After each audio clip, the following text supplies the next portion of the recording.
You are listening to episode 169 of Mitolife Radio. I am Matt Blackburn, and today I'm interviewing Alba Cali.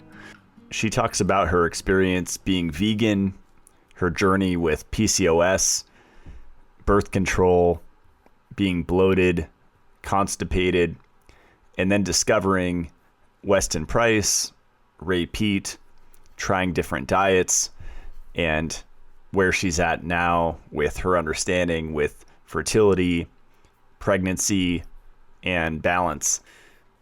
She shares the top 2 problems that she sees working with clients to improve their nutrition. She talks about vitamin A, progesterone, the harmful effects of synthetic estrogen on the body.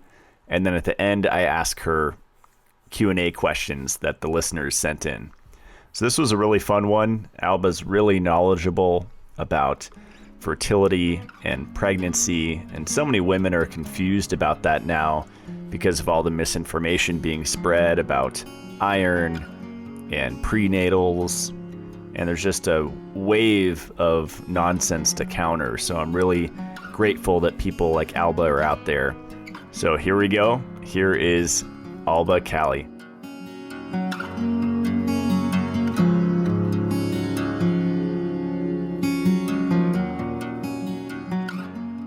All right, I'm here with Alba Cali. Welcome to the show. Hi. Very happy to be here. Yeah, this is going to be cool. I was telling you before we started recording, I've had, I don't know, maybe 6 or 7 shows the last couple years on fertility and pregnancy, and we're talking about how there's just so much information overload out there, and information being like misinformation being pushed on women about supplements and what they need, and there's so much fear. And what I like about what you're doing is you're simplifying it and just making sure that women have the basics and the foundation down before they experiment with other stuff, right? Yeah, absolutely. That's great. How did you get into studying this? So, like many of us, I was a vegan for a long time, for 7 years total, and so I was having a lot of hormonal issues. So I guess that's where my quest kind of started. I was diagnosed with, of course, PCOS, PMDD, which is premenstrual dysphoric disorder. I was getting sick all the time, like what tends to happen, right? After you malnourish yourself for so long. And yeah, so I went to different doctors, and the only thing they would tell me is, well, you can always, take, the birth control pill, and all your problems will go away. But that's not what I wanted to do, right?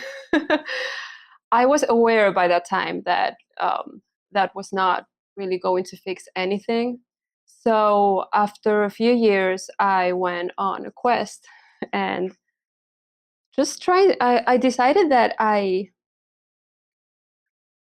don't know. I just not decided, but I realized that I had to do something about it, because I could not rely on, the doctors to help me understand what was going on in my body. The fact that I was, for example, getting sick every month, exactly 8 days before my period, I would often get sick. And along with other symptoms, I realized that my immune system and my hormones were tightly correlated. And that's when I found out about Lara Briden. She has a book called Period Manual Repair, where she explains how the female body works. And that's where I understood that maybe I wasn't doing things right. I wasn't taking good care of my body. She talks about the importance of animal foods and minerals and magnesium too. So that's when I started implementing some changes. I stopped being vegan, which I was very happy about, because I had been craving meat for like 3 or 6 months. So I started eating animal products, but I was still heavily plant-based because I felt guilty. I think that happens to many of us, right? People will go, I don't know, either that or they go to carnivore. So yeah, that was good. I improved a lot, but I still have some things that did not seem to go away. And also my digestive issues.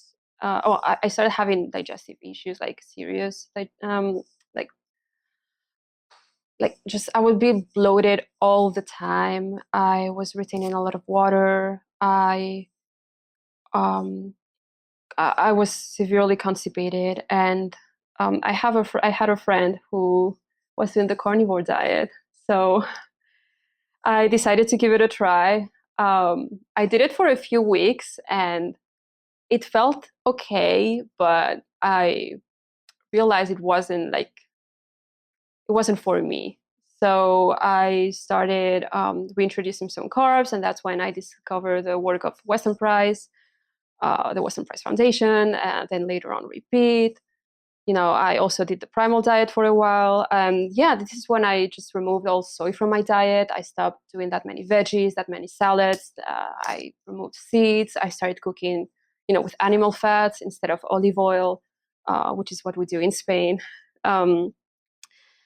And yeah, during this time, I also met my husband.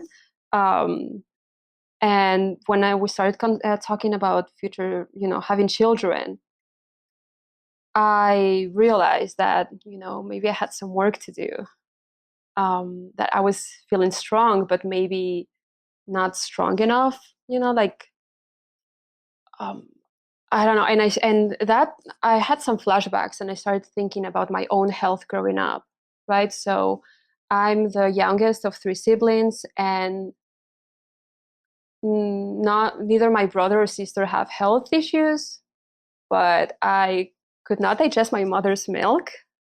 So she had to stop breastfeeding me. I'm also the only one that needs glasses out of all my family. I also always struggle with constipation, which is very common in women, to be honest. And yeah, so I started diving deeper into this, and I don't know, I became super passionate about it. I was already coaching women, and I just started focusing on this more and more because I wanted to prepare for my own pregnancy, and I also realized that other women needed this information as well. That it's all so confusing, and it's all take this prenatal or you need more DHA. Other people say remove carbohydrates. So like it's just so confusing. And in reality, what I realized is that it's more simple, but you need to understand how things work. And I think that another thing to take into account is that preparing for pregnancy is important beyond diet, and that it probably looks very different now than what it did 100 years ago. And I think that we have to take all those things into account too, like modern stressors, lifestyle, fortification. So yeah, again, that's really what I'm most passionate about at this moment. Wow, that's yeah, that's quite a past. Were you were you raised in Yeah. Spain, and what was your childhood like as far as Yes. the foods you were raised on? Like, was it animal foods or? Yeah, it was a mix. I don't think it was like the worst diet. So on it, the first thing I would have in the morning actually was fresh orange juice, which now I realize how cool that was. But then I would also have my cereal, So yeah, that's. But I guess I'm lucky enough that I wasn't raised on many processed foods. So that's pretty good. I think because my mother, she was a stay-at-home mom and she loved cooking. So, that I think that was pretty good for us because we did not have to rely on any sort of fast food, right? Yeah, I don't know, to eat. But the thing is that it was a pretty low-fat diet. So I think I've been I don't think I've gotten fat-soluble vitamins throughout my whole life. Like we always had skim milk. I don't think I liked butter when I was little. I didn't even like milk. That's something that I started enjoying, like, I don't know, 3 years ago, 4 years ago. Mm. Yeah, always like chicken or lean fish, which, they have a place and a time, but you also need fats. I don't think, maybe I ate eggs like 1 or 2 times a week. Um, so, it was pretty, I would say, a lot of grains, some Yeah. protein, and definitely not enough fat. Yeah, that was almost identical to my Yeah. childhood, which is, I think, why I'm like obsessed Hmm. with fat soluble vitamins right now, kind of besides D. Although it's kind of important, but rabbit hole. Hmm. I thought it was I thought it was interesting what you said about being the youngest of three siblings and your Hmm.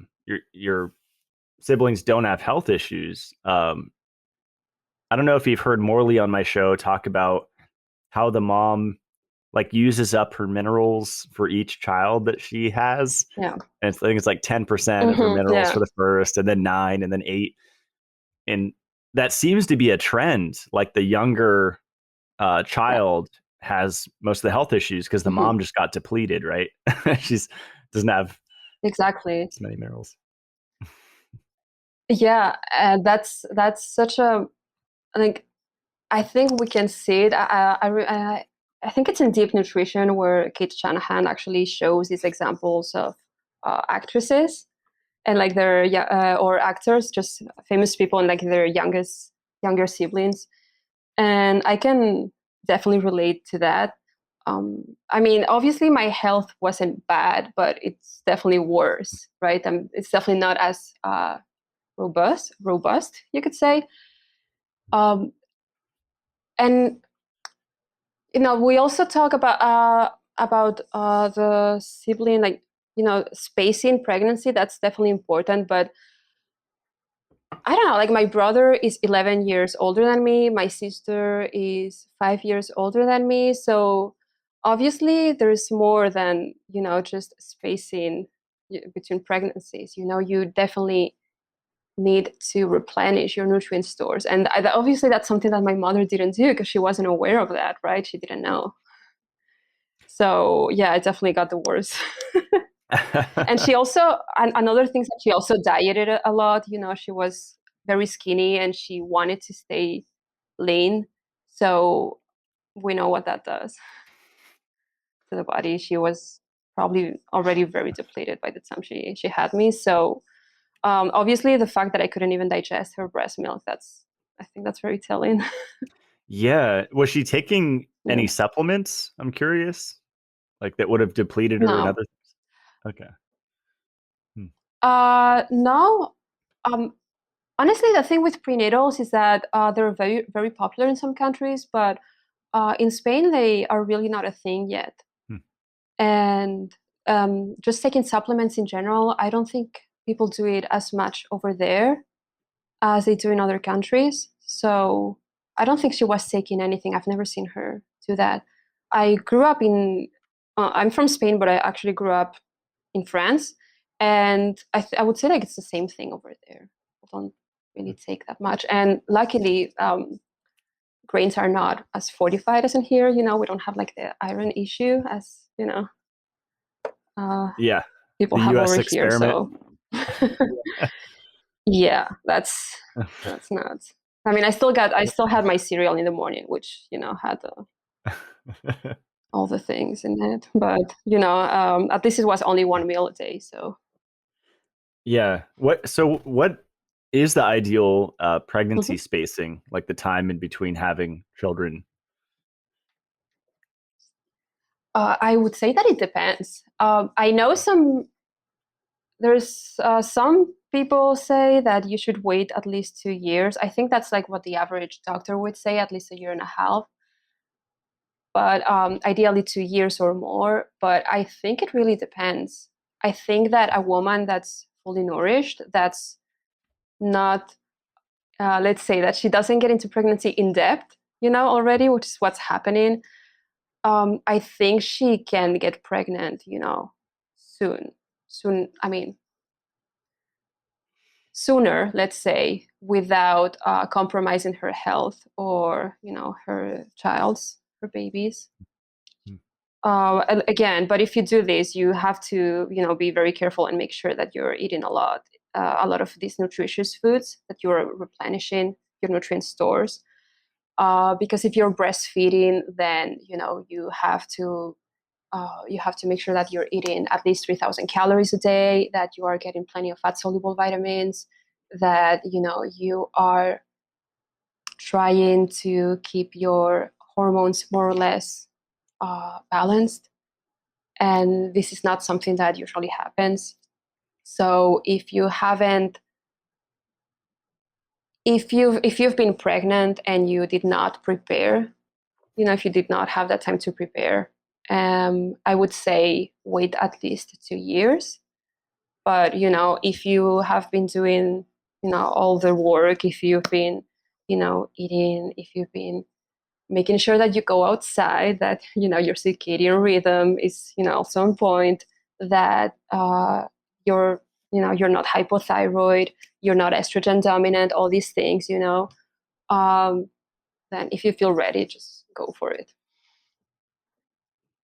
I like the point you made too before we started recording, that even if a woman doesn't want to get pregnant and have a child, fertility health is still important. I know there's so many women, especially vegans, I think the raw vegans, that lose their period, and that's praised like it's a good thing, like you're ascending to a higher dimension because you don't have to bleed anymore or something. Oh my God. Yeah. This is so funny. It reminds me. So I tried to become a yoga teacher for a while. I did my yoga teacher training, like in the mountains in Austria. And I remember my teacher bragging about, actually, like she about bragging about losing her period, right? Like, I've ascended spiritually so much, and being vegan has been so helpful during this process that I don't even have my period anymore, right? And some girls in my class were like, whoa, that's goals. And I was like, I just wanted to cry. Yeah. So oh my God, there's so much misconceptions when it comes to that. There's a reason why we call our menstrual cycle the fifth vital sign. There's so much you can tell about your own health by just, assessing, like understanding your different biomarkers. And the thing is that we live in a society where we reduce everything to function, right? So fertility is only important when it becomes functional, right? When you are about to have a baby, like when it's something, like that tangible. And it doesn't become important until then. And to me, that's the issue. That's a problem. Fertility is always important. You cannot isolate a system of the body and expect the rest to work properly. This is where it becomes interesting studying or reading about other medicine systems, like in traditional Chinese medicine, right? Fertility is just an expression of your total vitality and health. So it's like you have like a fertility potential that exists naturally in each person, in each woman, or each person, I guess. And sometimes it's awake, and sometimes it's obscured. So obviously, it doesn't mean that if you're not fertile, you're less of a woman, but it means that for one reason or another, that fertility potential might be hidden, and it requires extra support and care. And that fertility is just part, again, as I said, of your vitality. So it's just part of what it means to be healthy, to be balanced. If I'm not fertile, it means that if I'm, for example, taking hormonal birth control, it probably means that I'm just not, it means that I'm not ovulating. So I'm not producing progesterone, right? So we know what that means.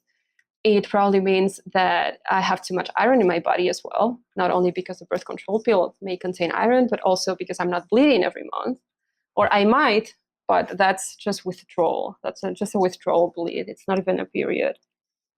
It also means that I'm probably depleting my body of other nutrients that I need for overall health. Like, it's just puts us as at risk of so many ailments that we could simply fix if we went to the root cause. And fertility to me, I just associated more with our ability to create, not only to create life as having a like being pregnant, having a baby, but also to, I don't know, to be able to create life and take care of others in a more, I don't know, just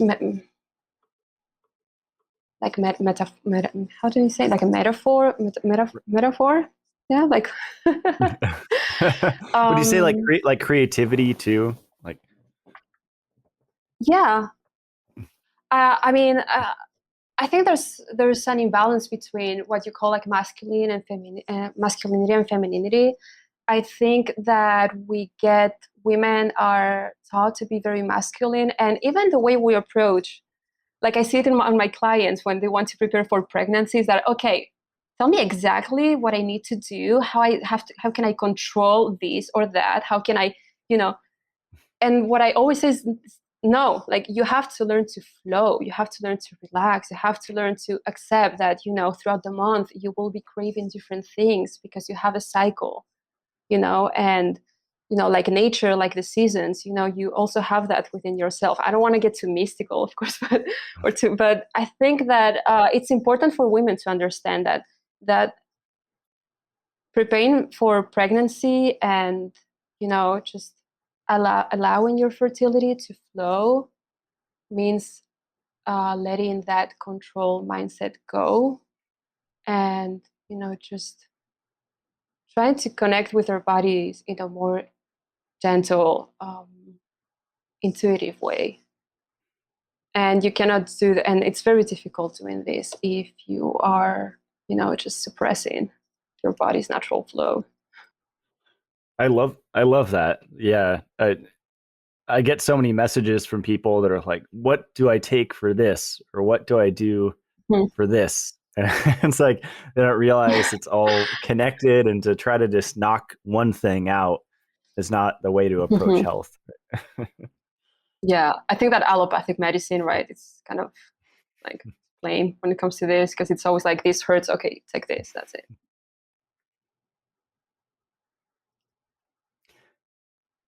Yeah, and there's something sometimes that works, Hmm. like calcification. I always tell people, it's a magnesium and K2 deficiency, and Yeah, of with course. iron overload, you're going to have copper and retinol deficiency. But it goes deeper than that. And one question I had for you, Alba, do you think? Mhm. Oh, sorry, are you going to say something? No, no, no, no, no, no, no. Go on. um, do you think women are confused about hormones? Because I know that's Ray Peat's focus is like progesterone and estrogen Hmm. and all these hormones.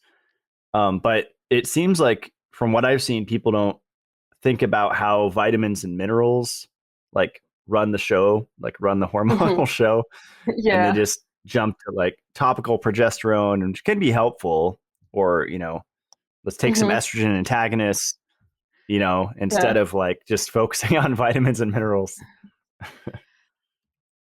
Yeah. I agree. There's a lot of confusion when it comes to that. I think that the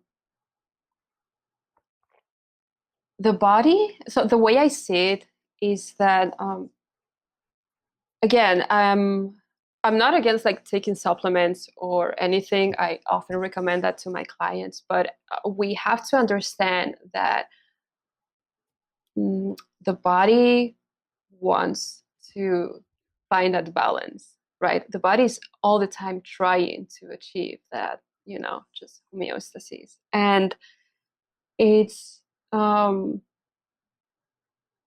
think that providing the building blocks for that is usually very helpful to start with. So again, building blocks is, different minerals, of course, sunlight, um, vitamins, all the things that, food and lifestyle provides.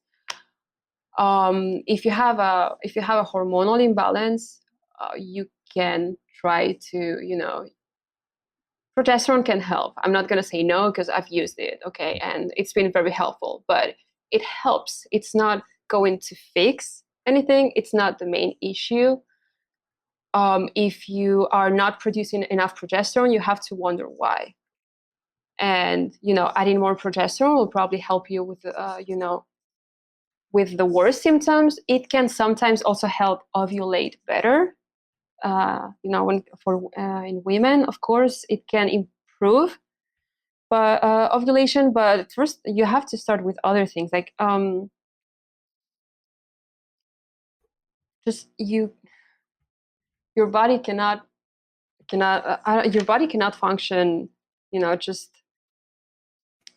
how do I say this? Like, it's not like a lab, right? Like, we're constantly like experimenting and adding things and that, and let's do like that DHEA, and let's do that progesterone, and now, pregnenolone and all those things, and they are okay. They can be helpful, but there's so many things that comes. Like, we have to think about what comes before that. What are the building blocks of those hormones? Like, how all these things interact, right? And I think that's when, again, we just go back to what allopathic medicine does. So instead of taking this, we're taking something else. Okay, but are you, looking at, how to make sure that your body is actually doing that, it's actually producing those things, those hormones at the right time of the month as well, right? Because that's another thing. I don't know if I answered your question or not. That was great. Yeah. Do you think a lot of women's main problem with being imbalanced is maybe they're skipping breakfast, they're not eating frequently enough, they're not eating animal foods or enough animal foods, or The main thing is eating enough. I would say that 90% of my clients are just not eating enough. They're not eating the calories they need, and they think they are, most of them, right? And then I ask for a food journal, and I'm like, no, you need more food. Uh, so that will be problem number one. Problem number two is, yes, they're not getting there. There's like this fear of nourishment. I don't know if it's something inherited. I don't know if it has to do with the culture, with this whole like diet culture we've been raised on. But it's like women are afraid of real food. They're afraid of, just putting calories into their bodies. And again, I don't know, it's probably related to some kind of trauma as well. Maybe we're constantly getting traumatized by, the media too. So that could be one of the reasons. But it's just very sad that some, even like oysters, it's kind of easy because we see it as fancy, right? People like them. But then when it comes to butter, when it comes to liver, when it comes, like, oh my God, like I don't think I can do that. And I would say that most issues, it's like when it comes to pregnancy, preeclampsia, for example, it's directly linked to malnourishment, right? To not getting enough food, not getting enough protein, not getting enough salt. There's like so many things that have to do with not eating enough, and we are not even aware of that. And again, yes, you could be getting enough calories, of course, but not getting the right nutrients, which can also happen when you rely heavily on processed foods, or just a lot of fortified grains, of course, and all the seed oils and that sort of stuff. Of course. Sorry. Oh, that was I thought you great. were going Sorry, to say this something. So, sorry. Keep going. It's good. yeah, no. So, of course, when my clients come to me, they're already kind of aware. They know more or less what I'm going to tell them. So they've done some work. But to me, the big missing piece is, again, fat soluble vitamins. They're just nowhere to be found in these people's diets. There's no retinol. They are not getting vitamin D in any way. They're not. If they go outside, they just put on a ton of sunscreen. If they go outside, they're not getting the K2. They're not, of course, getting the vitamin E. And these are so, so important for fertility and pregnancy. And yeah, they're just completely missing of our modern diet.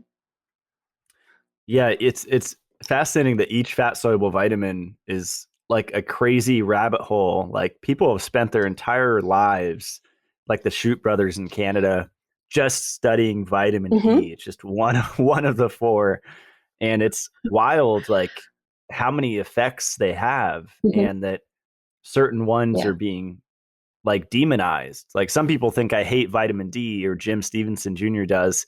And he said, no, I'm not anti vitamin D. I'm anti D3 supplements, especially the oral form. Mm-hmm. And so there's some details and uh, yeah, let's go into retinol. That'd be fun because lately I've been talking about cod liver oil and Sure. Yeah. yeah, there's like yeah, it's an interesting subject, right? Mm-hmm. Yeah, it's very interesting. And there's, uh, again, a lot of misconceptions when it comes to retinol, especially for pregnancy, right? Because a lot of women go to the doctor. Again, I have this friend. I was actually helping her prepare for pregnancy. She went to the doctor after she got pregnant, and the first thing he told her is, "Okay, you have to quit those beef liver like supplement, that beef liver supplement, okay, because that's just dangerous." And instead, he gave her a prenatal with that contains synthetic vitamin A, right? So I don't know. I was so angry, so annoyed, and I just think that, again, a lot of misconception. So the thing with vitamin A is that there are some studies, but there is one um, that's, I guess the one that people consider the most relevant when it comes to, again, vitamin A status and pregnancy, where it was done in order to assess how much vitamin A. I'm going to say vitamin A because they don't specify whether it's retinol or carotenes or even synthetic vitamin A. Okay, so I'm just going to say vitamin A, even though what I defend is retinol. But so the study was done in order to know how much vitamin A women needed in order to have a healthy child, especially in those countries where maybe there's not women don't have enough access to these good nutritious foods, right? So again, a supplement might be better than nothing. So how much can we give them? And it was studied like all over the world. Like there's like different, like, I mean it's quite a rabbit hole too. But it was found that from certain like amount, it might have been what it's called. It might be considered a teratogen. Is that how you say it? I think so. Yeah. Which I don't know if you don't know what it means. Is okay. It's just for people listening. It's just an agent that can disturb the development of the embryo or the fetus, right? So it can halt the pregnancy or it can produce congenital malformations. So it was found that from certain amount, the risk was higher. So, they came up with these guidelines where, it was not recommended supplementing more than 10,000 IUs a day. Okay. And that's it. And if you're getting from diet, that's where things get vague, right? So, there are a few problems when it comes to this. So first of all, doctors are just understanding this literally, and they're not like even the World Health Organization.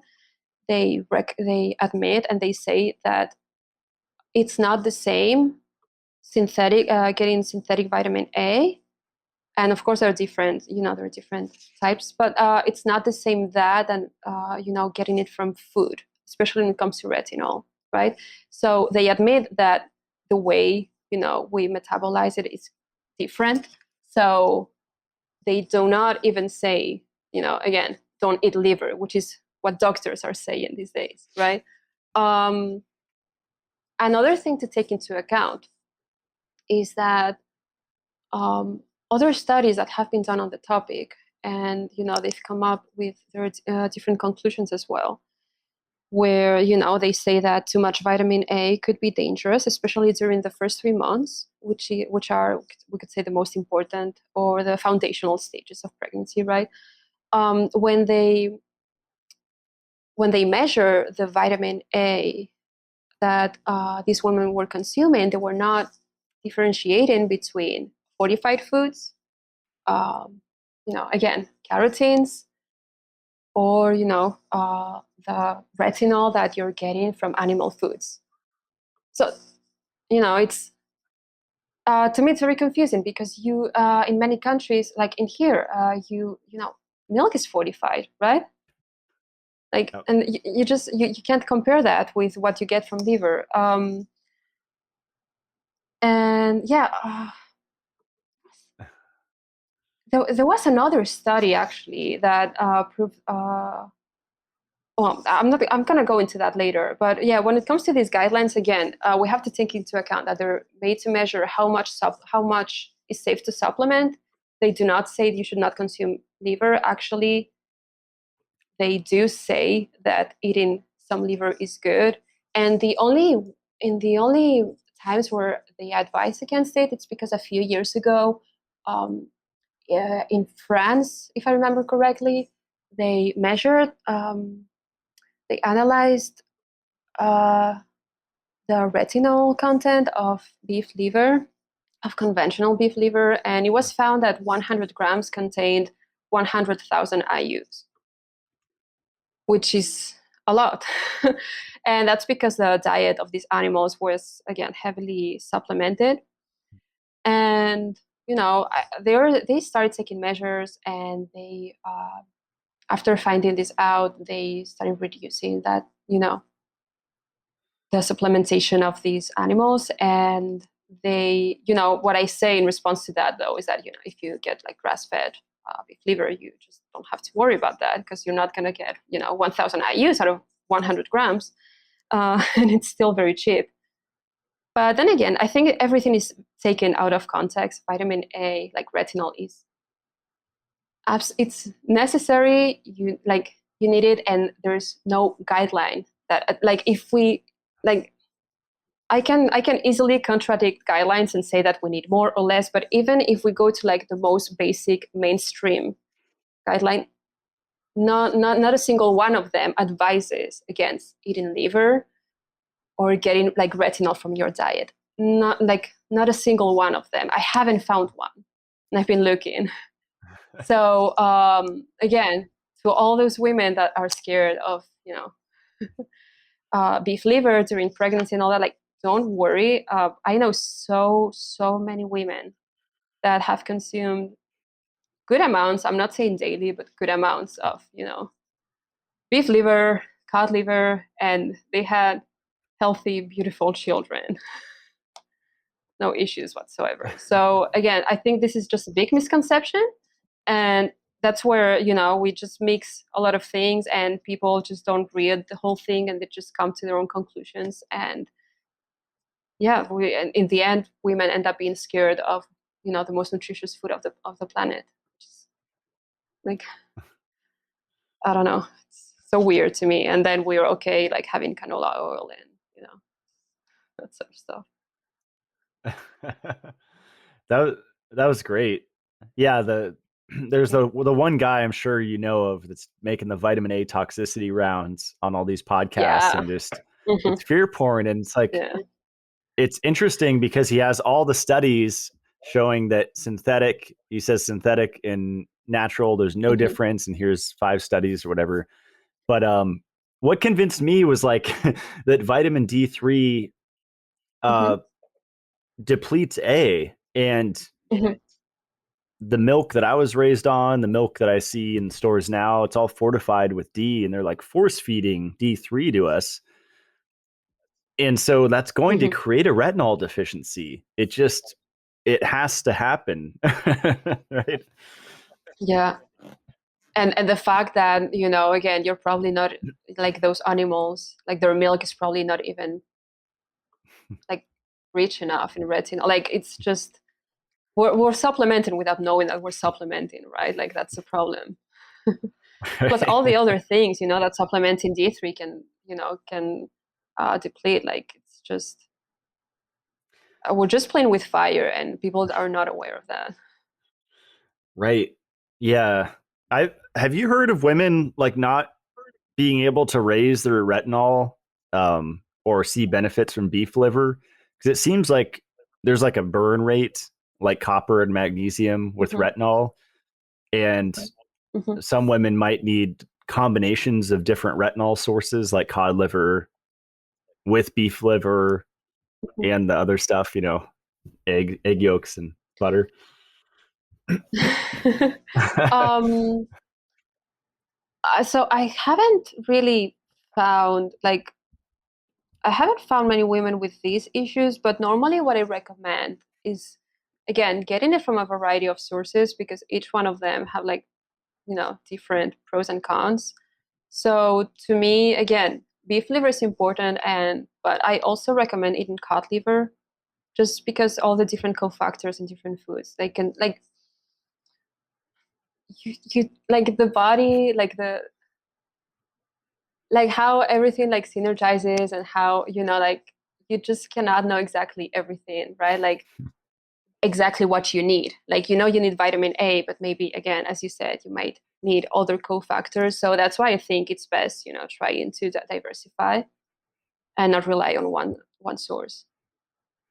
Did you grow up eating cod liver? Like, did they have that in Spain or France? No, not really. In Spain, I've seen it in the supermarket, but not really.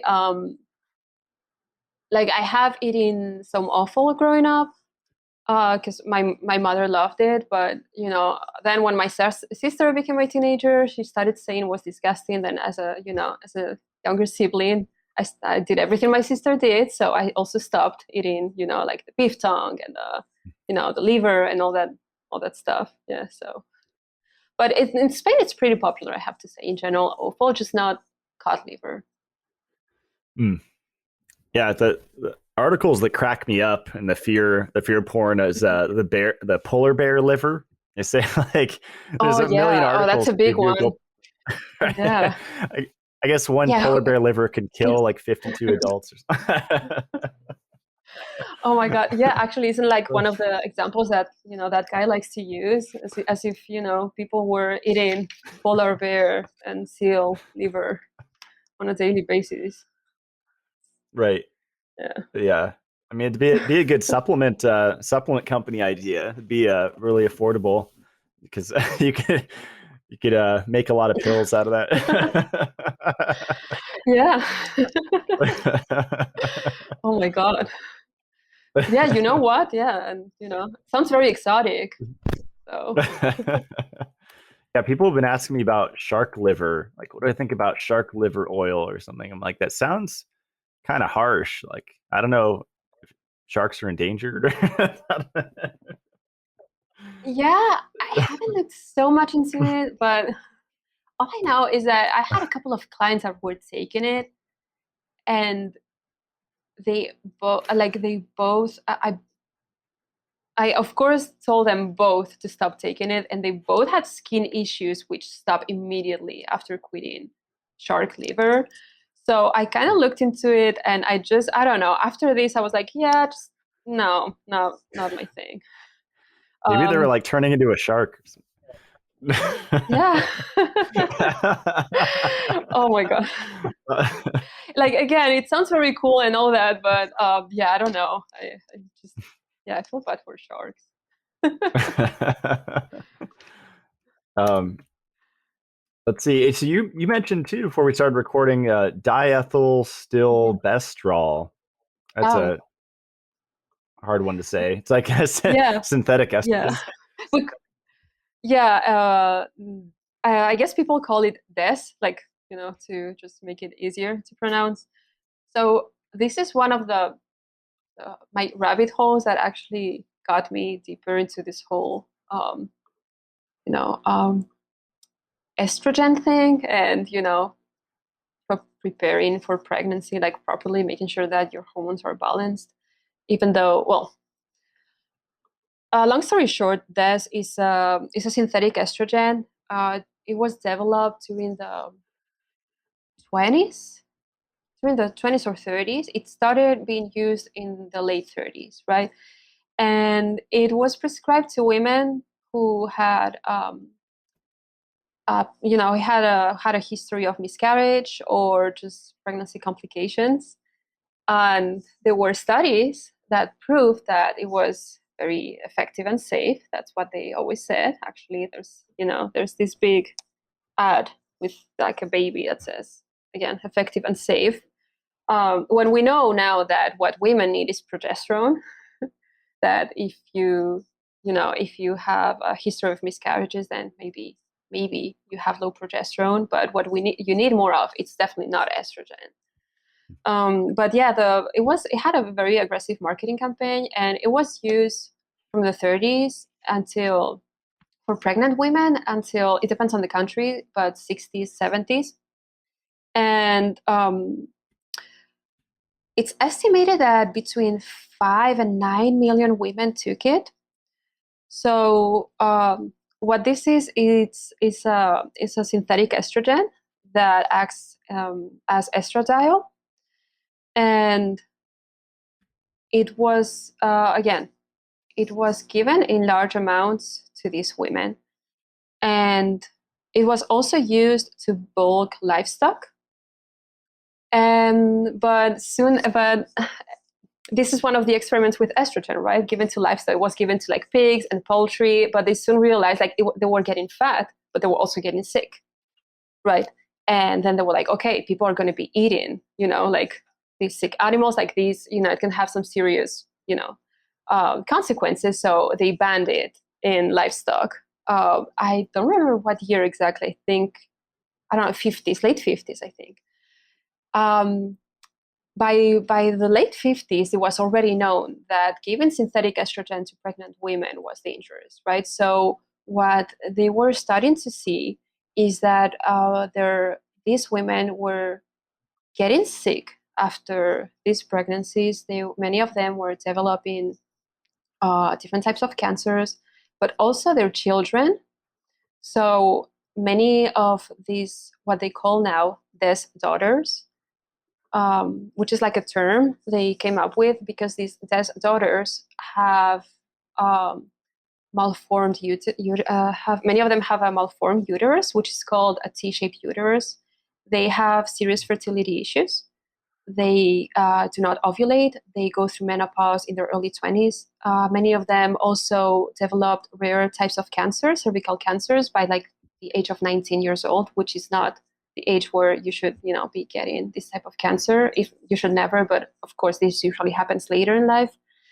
And so they banned it for livestock, but they kept giving it to pregnant women. It was also used to sterilize men. And yeah, it was soon seen, like people knew, again, like soon after, a lot of these women were, as I said, they were getting breast cancer. Their daughters, again, aside from the malformations and the fertility, issues, like whether not ovulating, they also had like endometriosis, like so many things. And the thing is that, again, they kept using it until I think it was late 70s or early late 70s in the US, right? And during all this time, it was also used, I have to say, in Europe and in Australia. And it's one of those things where, again, estrogen has been so widely, it's found everywhere, but it's also been used, and women, and it's been experimented, like they've been experimenting on women using estrogen. Like, I don't know, it's just, you have the birth control pill, then you have this, like you have all these like xenoestrogens, like there's so much to it. And there's never, there's never like a positive outcome out of it. Like, um, it was this synthetic estrogen was also used in Australia because some pediatricians and physicians thought that there were girls, like they were a little too tall, so maybe they gave them estrogen during their teenage years. It will like halt their growth, so they literally said that the main reason why they did it is so they could date and find a husband in the future. And these girls, just again, they were perfectly healthy, they had no issues, and yeah, they've been suffering since then, and their daughters as well, because that's a problem, right? um Estrogen can affect the fetus. Excess estrogen, of course, can affect the fetus in so many negative ways. We have this example, which is very obvious, it's very direct, and it's in very large amounts. But we know from other studies, of course, that it can lower IQ. It can also halt. It can also affect. I just I'm just thinking right now, like this, for example, one of the things that was observed is that they had larger, many of them turned out to be intersexual as well. Like that's another thing. Like there's so much when it comes to estrogen, high levels of estrogen during pregnancy. And yeah, it's also a good example of how, the maternal health status and her hormonal status will affect her offspring. And the thing is that even their grandchildren right now are still suffering from health consequences. They're still having fertility issues. They're still suffering from, endometriosis, early menopause, like a lot of stuff. Yeah. So it's fascinating. And I think that people don't talk about it because it was, again, it was very mainstream. And I guess they don't want to admit like what big of a fuck up this was, because it was awful. Yeah. It seems like Yeah. the powers that shouldn't be have been like doing like sterilization programs like behind the scenes, Mhm. like for a long time, right? In like various ways, just like lowering women's fertility and men's too. Right?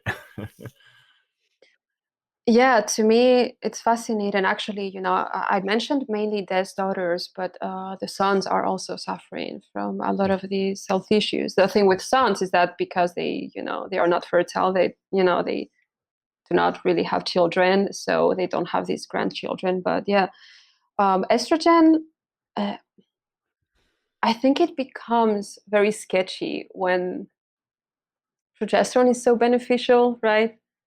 But the one that they chose every single time is always estrogen, right? Like that's weird.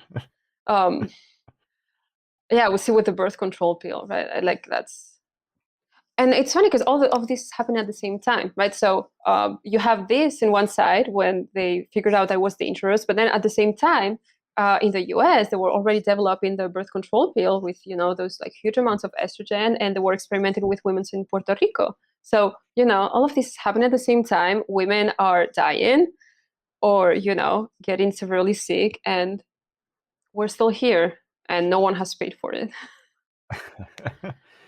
Yeah, and And meanwhile, didn't they switch like from animal fats to like canola oil? I forget what year that happened, but yeah.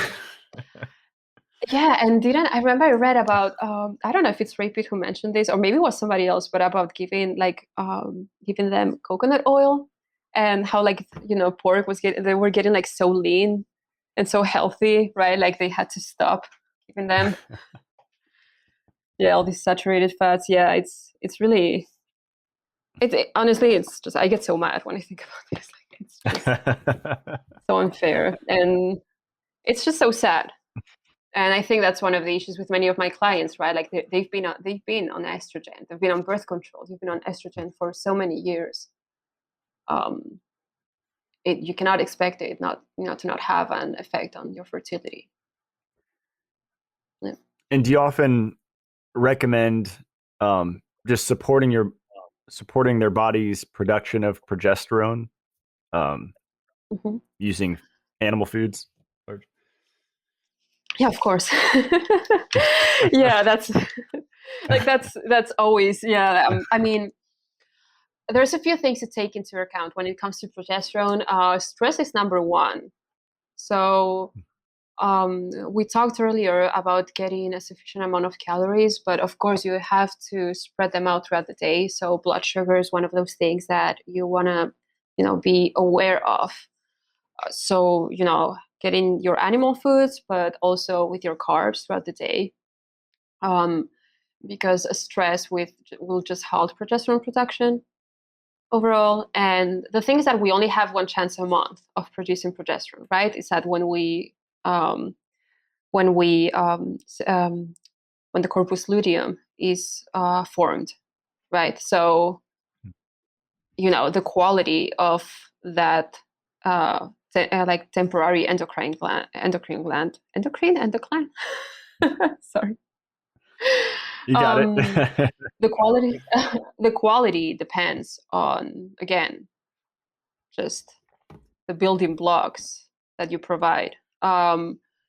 So you need animal foods. You need meat, yes, but you need meat on the bone. You need your bone broth. You need plenty of gelatin. You need dairy. And if you cannot have any dairy, of course, try raw first, but and go for goats and that, like play around. But if you cannot have any dairy at all, then you do need to make up for it in one way or another. But yeah, to me, like the big things are, again, dairy, meat on the bone, um, like just bone broth, gelatin. Like bone broth, when I talk about bone broth, I mean like the gelatinous one, not the one where it's just like some bones with no connective tissue that a lot of people do. Like there's no point of that. Just make sure that you always use like a collagen rich cut. And yeah, just make sure that you always pair, of course, protein with carbohydrates. And hmm, and then the rest will depend. We focus a lot on estrogen detox too. A lot of women, they quit hormonal birth control, or even before that, I mean, they don't even do that, but maybe they have trouble ovulating, and they focus a lot on ovulating. But you also need to take care of that excess estrogen first, because it can be stressful to the body. It can also affect the quality and how well you actually ovulate, which will affect how much progesterone you will also produce. So, yeah, and then the way we do this will depend, but I mean, you can use from raw honey is extremely beneficial for this because it contains, I don't know how you pronounce it, if it's chrysin or chrysin, but it's a compound that's also like an aromatase inhibitor. So that can be very helpful. I always recommend doing raw honey at least once a day. Then the other things will depend. There's the carrot salad, but not everybody does well with it.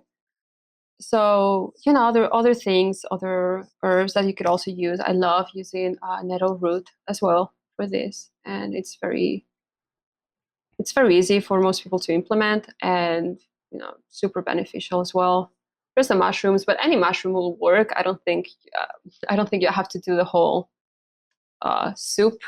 I don't know, the whole cooking them for 3 hours. I don't find that necessary. I'm sorry if someone finds this offensive, but just getting some mushrooms in.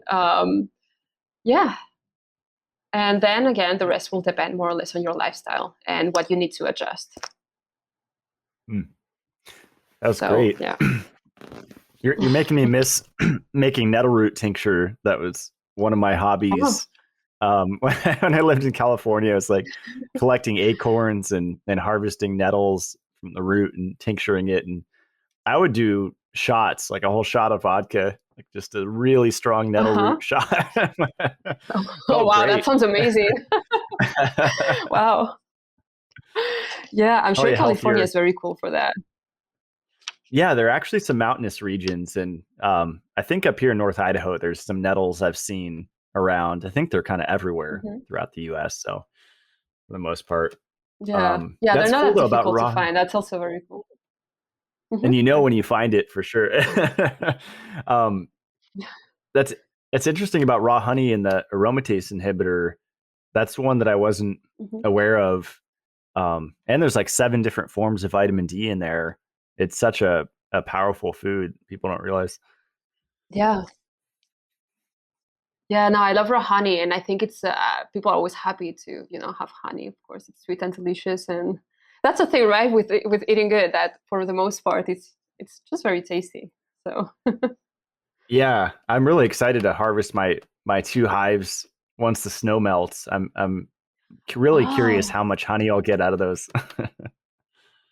yeah. How is that going? Did you do this before, This or is is it the first the time? first I've failed twice, I think, in California. So this is my 3rd attempt. But I'm doing.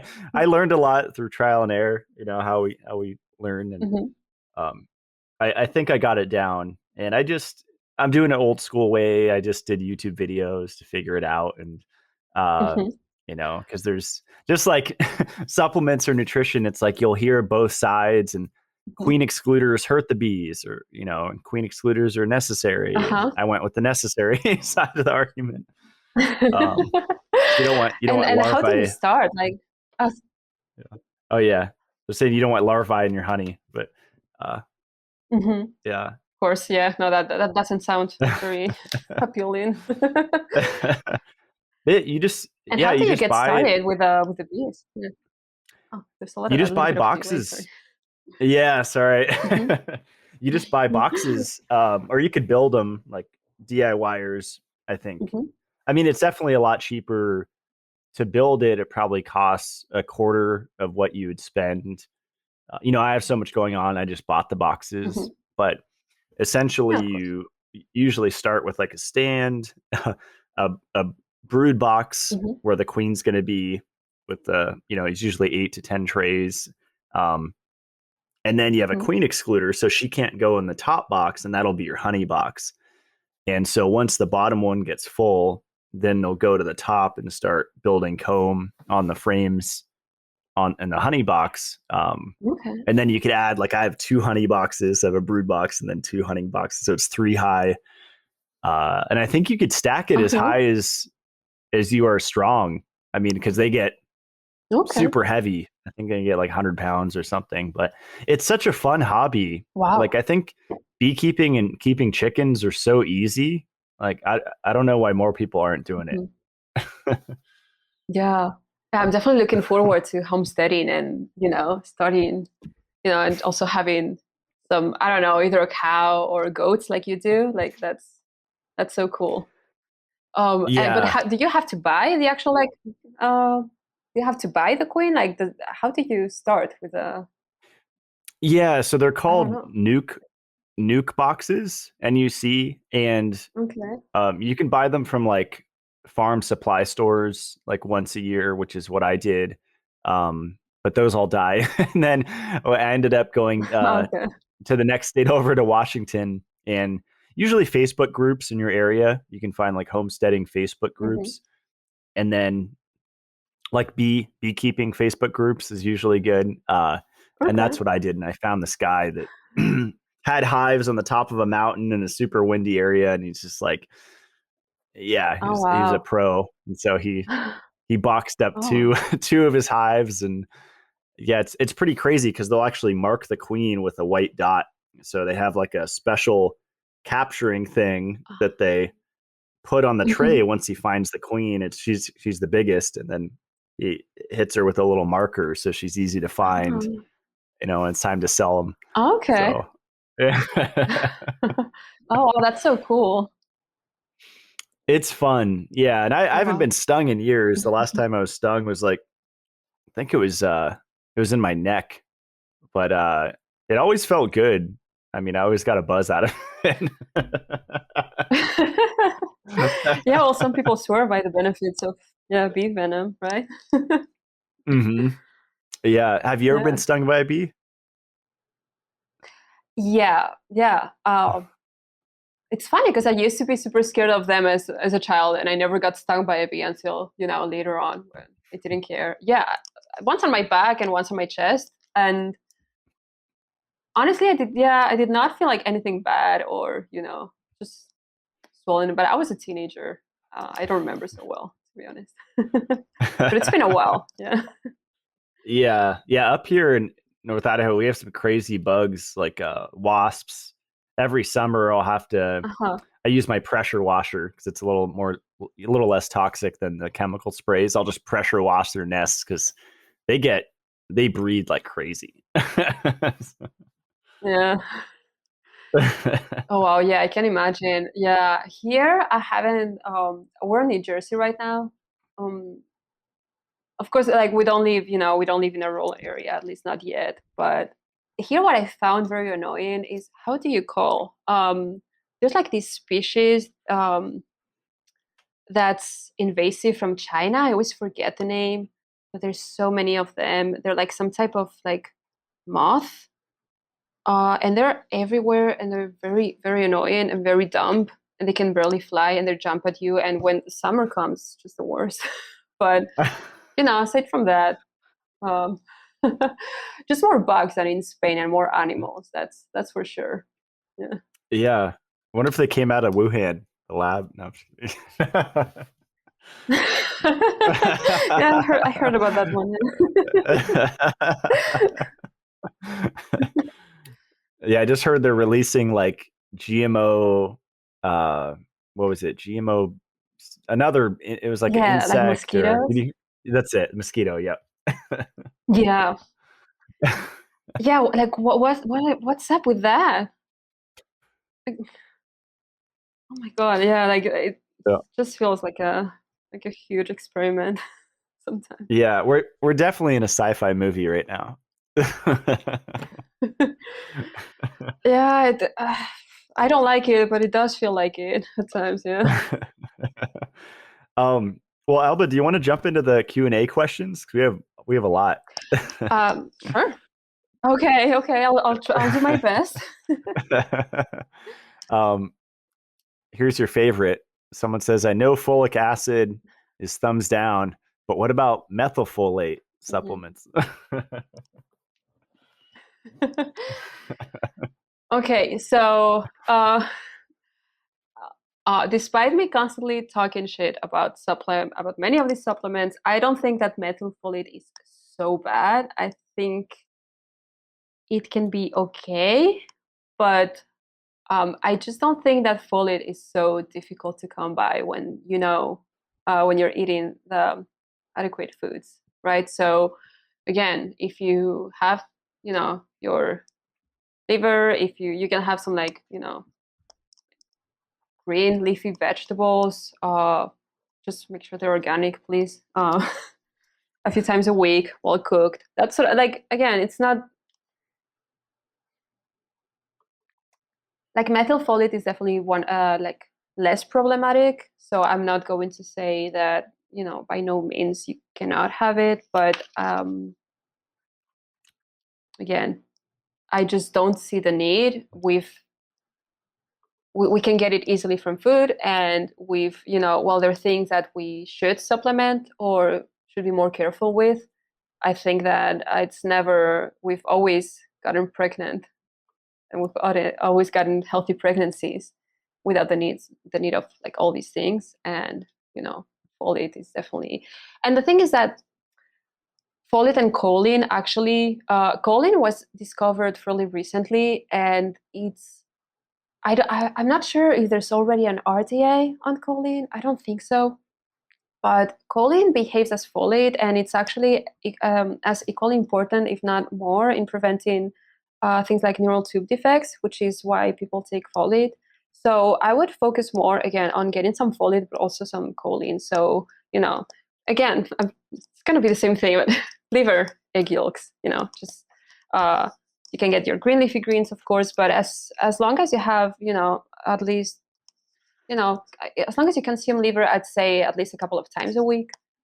And then you have a couple of eggs minimum daily, or egg yolks minimum daily. Uh, you're pretty much covered. And then your green leafy greens once a day, maybe just cook some organic spinach or whatever, organic or something local or something that you've grown. Just don't do the conventional stuff, then you'll be good. Yeah. Well, here's a question for me, because I get this quite a bit. Mm-hmm. And you alluded Okay. to it earlier with dairy, like allergies, like Mm-hmm. I can't drink milk or I can't eat eggs. And now people are telling me about this alpha gal syndrome or something, like they can't eat meat. Just like it keeps, there's Wow. these things that keep coming up. Like I can't eat this because I react. What are your thoughts on that? Um, well, generally speaking, uh, yeah, I mean, what can I say? I reacted to my mother's milk when I was a baby, so obviously, I would say, generally speaking, when we, um, so there's, it depends, right? When it comes to dairy allergy, generally speaking, I don't believe it's a thing. I think that there's some people that definitely have issues. I'm not going to say that even with raw milk, they cannot do it. So, maybe they cannot play around with raw milk, but usually raw milk helps a lot. Even myself, which, I used to have issues with dairy, and, um, raw milk kind of fix that. Um, so improving your metabolism tends to help. Just making sure there's so many things at play when it comes to digestion, and there's so many systems influencing each other. So I would first, if you cannot digest many foods, again, I would not only work on um, eating enough, which is already very important for things like gut motility, etc. You also need to get rid. You also need to make sure that you are, detoxing, which this I mean that you are having daily bowel movements. Because a lot of these things usually come together, food intolerances, and just that. And I will also work on your nervous system, because I see this a lot with a lot of digestive issues. I try to help with diet, but there's a moment where I also recommend. I mean, I'm a nutritionist. I'm not, a therapist.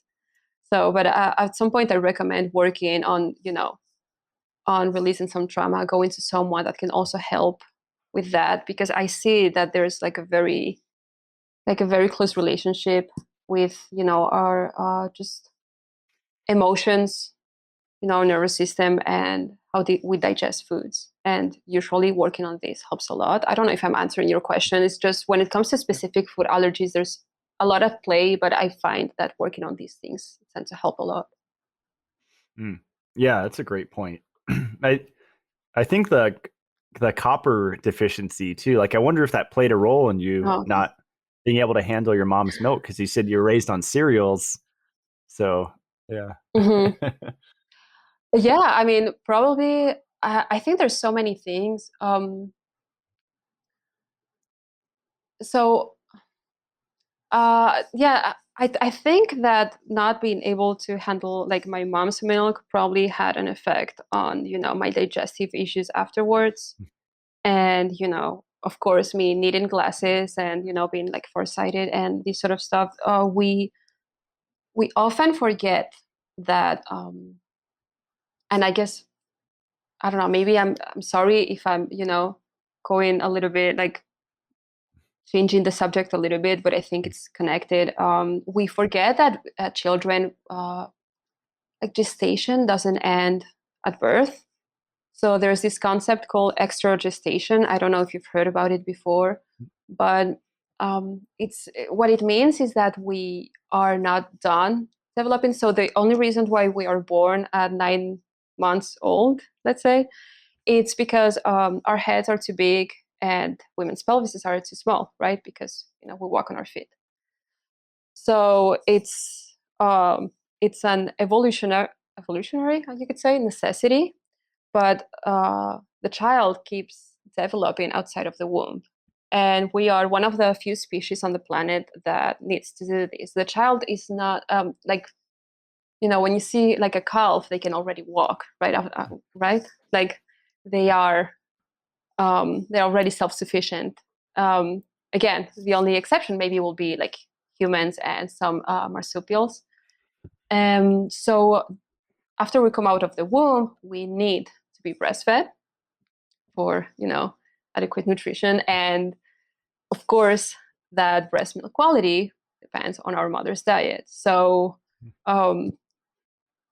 this is especially important during the first 6 to 10 months until we crawl. We are considered to be done with this gestation period when we are able to crawl, which means that we can run away from danger, right? So again, this happens around the 10-month period. So the problem is, again, if during those 10 months, which is what is happening to most children right now, you are not feeling safe and you are not getting adequate nutrition, this means that you are not with your mother all the time and you are not getting, the breast milk that you need, you will probably have some issues afterwards, which I did.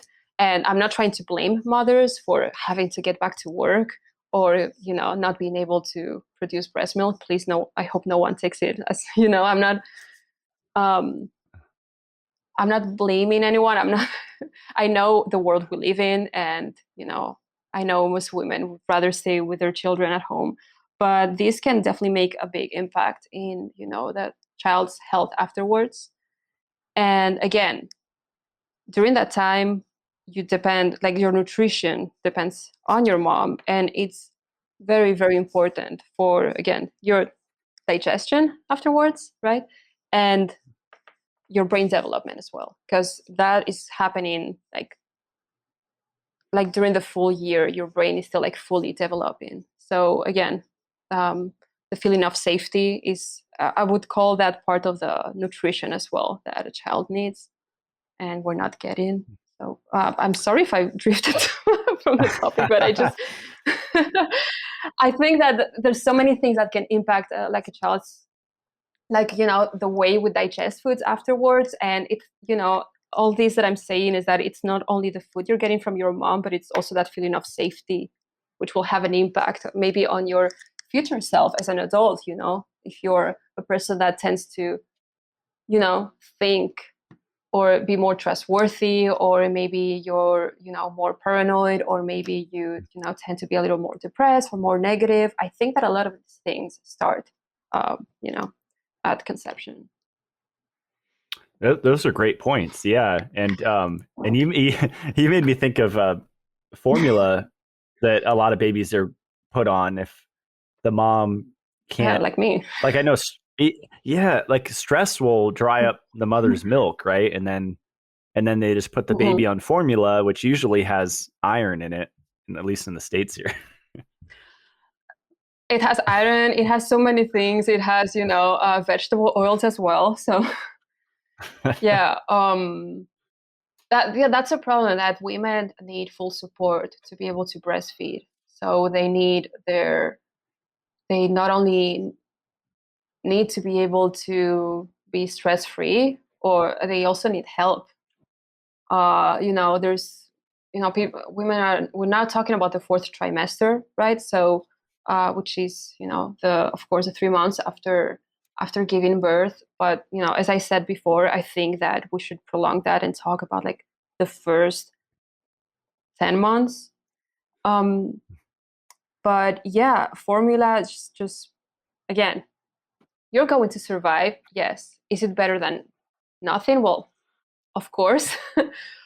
But there's so much more that we could do. The Western Price Foundation has actually like a homemade formula for children, that cannot breastfeed, that for some reason the mother cannot produce enough milk, or maybe, sometimes there's issue with this. Although if someone has problems with, latching or whatever, there's lactation consultants that they can hire, and they're super helpful with this. But yeah, all that added iron, all those synthetic vitamins, the vegetable oils, like the ingredient list is so scary. I would not put that in my body. I would, again, not judgment. My mother gave me that, but she was doing her best. But if you know better, yeah. Yeah. No, and that's good points you made too about the child's development for their personality and emotional self.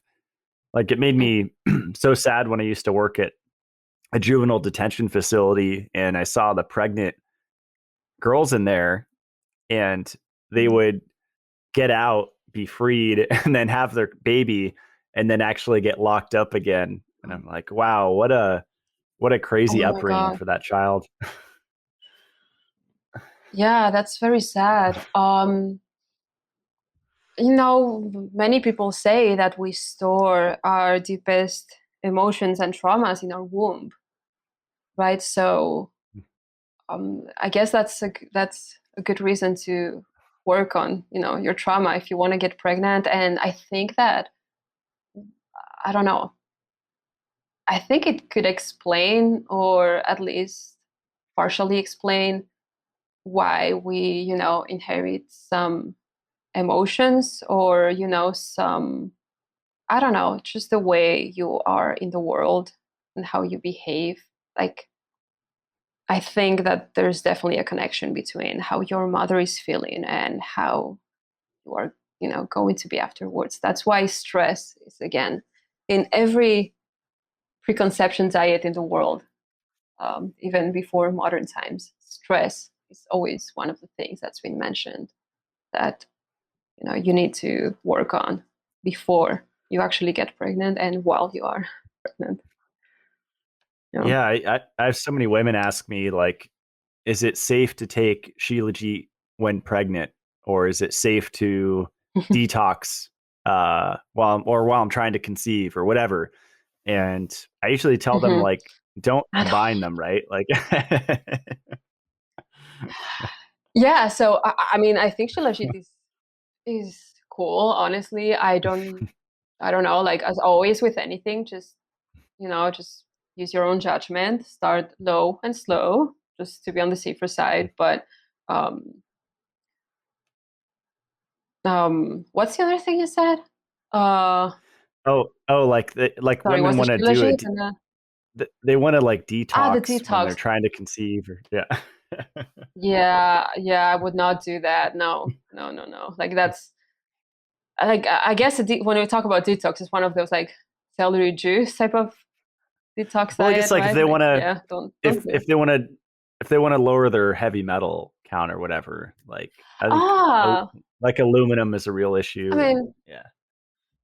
Mhm. yeah, I mean, that's definitely important. I mean, that's a good point. There is this obstetrician, Michel Odent, that's actually, he's one of the people that came up with like the whole water birth thing, or at least popularized it. And he was already talking in the 90s about the importance of actually even working on losing some weight and then gaining weight before getting pregnant, because that this is the time where a lot of DDT and other things were used, right, um, in agriculture, and a lot of these chemicals are fat soluble, right? So he was aware that we were storing a lot of those things, a lot of those chemicals in our bodies. So he was already talking about the importance of detoxing that. But always, I would not do that while I'm pregnant. Maybe I would do that like a while, and I would always, if you're going to do, like, if you want to do like a heavy metal detox protocol, just make sure that you are going to nourish yourself afterwards. Like, give yourself a few months, at least 3 months, I would say. But That's a then, good point. I love infrared sauna, for example, and I think that, I mean, I will probably keep using it while I'm pregnant. So. Yeah, I was going to ask you about that because that's it. It seems like it was late to come to the U.S., right? Because in Russia and Finland and all these other Yeah, countries, they were been using saunas for a long time, and so now we're I getting into know. the far infrared. Usually, people use the electric one. Yeah, no, I use a far infrared as well, and honestly, it's great. I love it. I think it's one of the safe things that you can do when it comes to detox. Um, and again, I'm not saying that, maybe I would advise of doing it when you're pregnant, like during the first 3 months or so, or if you're trying to get pregnant, like maybe during your luteal phase, don't do it. But aside from that, I think I think that's one of the things that we have to do these days that were not as necessary before, right? Just because we are exposed to so many toxins. um, that's something that could be beneficial before. I think that right now it becomes kind of like imperative, like, you know, and no, I mean, I'm not saying specifically like infrared sauna, like not everybody can afford one or whatever, but you can like try to find different ways of, just detoxing and just take these things into account. Yeah. Yeah. When I had the thing, like I experienced like full body muscle fatigue and like a cough and um the Same. sauna was the thing I was hitting the hardest. And I was like, this seems like the number one thing. Like the sauna is super helping, just staying in there as long as I can. Oh, that's great. Well, I did not like John was trying to convince me to the sauna, but I just did. I was like, I don't know why. I was like, I don't want like all that heat, right? Because I also had a fever, so I was like, yeah, fever and sauna, like that's just gonna kill me. Yeah, Yeah, but I had a fever. I had a I fever, and I went in there and it helped. Yeah. mhm. Really? Oh wow. I think that the things that I started with like a very very heavy migraine, and I got into the sauna, and my migraine got worse. So I think that afterwards I was just a little bit scared of doing Yeah. too much of it. This is a fun question. And I think this is Hmm. coming from a woman, but you can answer it for a men too. If you've looked into it, Okay. does smoking an occasional cigar affect your fertility significantly? I mean, okay, I haven't looked into this, so I'm just gonna give like my opinion. I mean, I would say that if it's every once in a while, there's not many things that if you do them every once in a while, they're really gonna have like a great, like a negative impact, right? And I know that you've mentioned like the benefits of smoking cigars before. So I say that as long as you do it every once in a while, it's like smoke. It's like having some wine or whatever, some alcohol every once in a while. Like it's okay. But again, you have to see how you feel. You have to see if you notice anything afterwards, whatever you do. Um, so that yeah, I don't have any like deeper knowledge on the topic. So, but as No, always, that go was with great. your gut and. Yeah.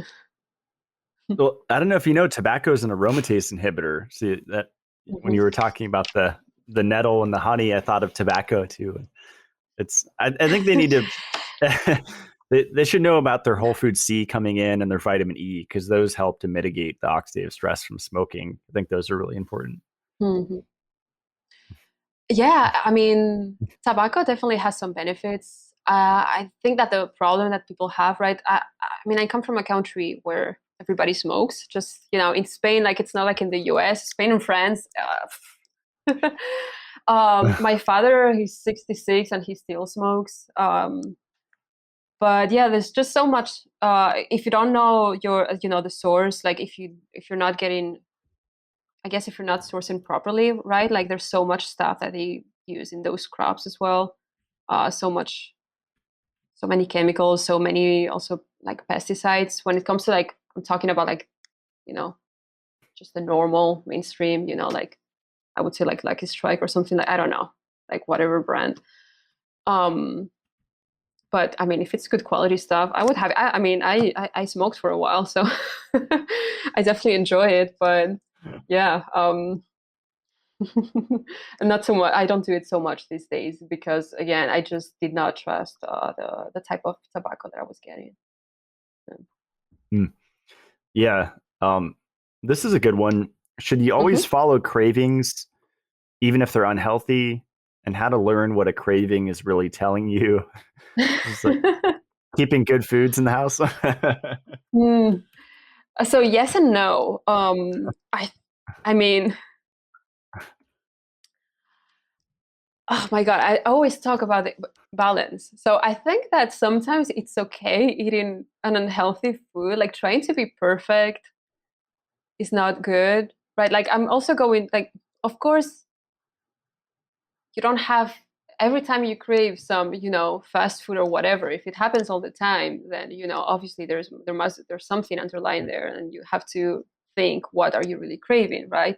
And what things you are not getting from your diet, and it really depends.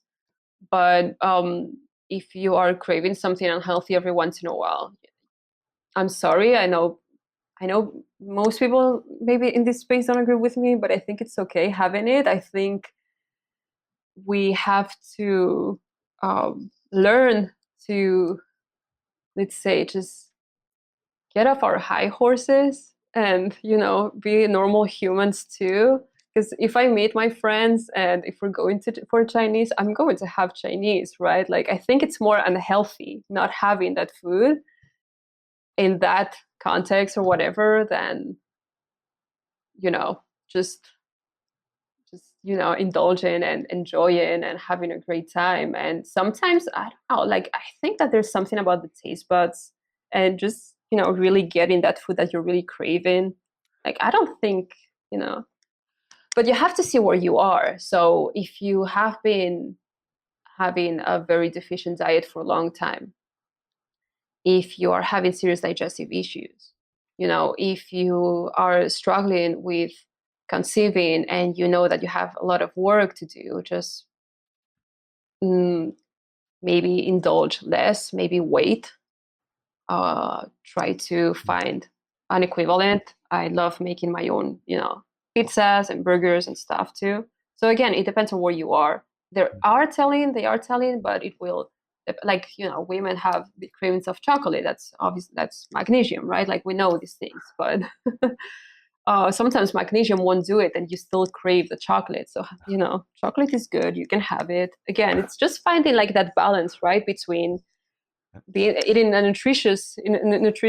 a nutritious diet, but also being able to nourish other parts of yourself, even if it's like that, like more, say, childish part where you want, I don't know, like that burger from Five Guys or whatever. Yeah. That's a good point. Yeah. Yeah. And that's like going back to what you said about people looking at their body as like a lab and just like a very linear way and just like hyper focusing on all these details instead of just letting go every once in a while. And like you said, having a burger and fries or whatever. Yeah. And how the mind affects that, right? Because I think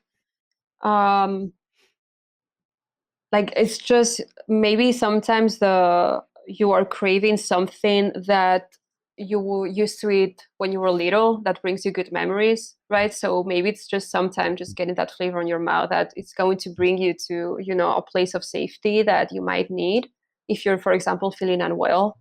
That doesn't mean that you have to do that in every meal every day, but again, just you, let's it's just, you deserve to eat good. You deserve to eat to get, all those good things in, and you also deserve to indulge every once in a while. It's okay.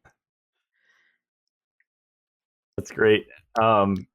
We had this is probably the most number of questions, and you touched on it a Oh little my bit. God. Like top supplements to take when or before pregnancy, and if not taking a prenatal, what supplement should I take? You got like 10 questions. So. Oh my God. Okay. Yeah, I get asked this all the time. There's a few things to take into account. Again, if you have a good nourishing diet, you do not need to supplement in overall, but some things are usually helpful, right? Like magnesium, for example, I would say it's not a bad idea, especially because when you're pregnant, like, the need goes up, right? So magnesium, I would say just play around with, different forms. I like the one, I would love to try the one you came up with, because actually those are like my favorite three forms, like L-threonate, glycinate, and malate, I think, right? taurate. Oh, taurate. Okay, I like taurate too. Yeah, and malate is fine as well. I think, at least I like it. But again, magnesium will be one of them. Make sure you get in beef liver. You can do of course, the capsules as well. If you want to take something for your peace of mind, because some women are like, okay, but I just need to do that extra step, to take that extra step to feel like, I've got everything covered. So oyster extract is a great idea. I also like pearl powder a lot. Shilajit, of course, it's also great.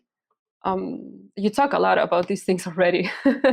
And making sure, again, we talk about a lot about animal foods, but vitamin C would also be important just for overall, like, I mean, for many things, but if you're trying to get pregnant, it will be interesting to improve progesterone production as well. Um, so yeah, it's just try to do like food-based supplements for the most part. That's what I would say. And again, include it liver 1 or 2 times weekly, get sufficient protein. Those are dietary recommendations. But yeah, when it comes to supplements, the ones you mentioned, and then some might benefit, again, either cod liver or a little bit of cod liver oil will depend. Again, depends on history, but something to consider. Right.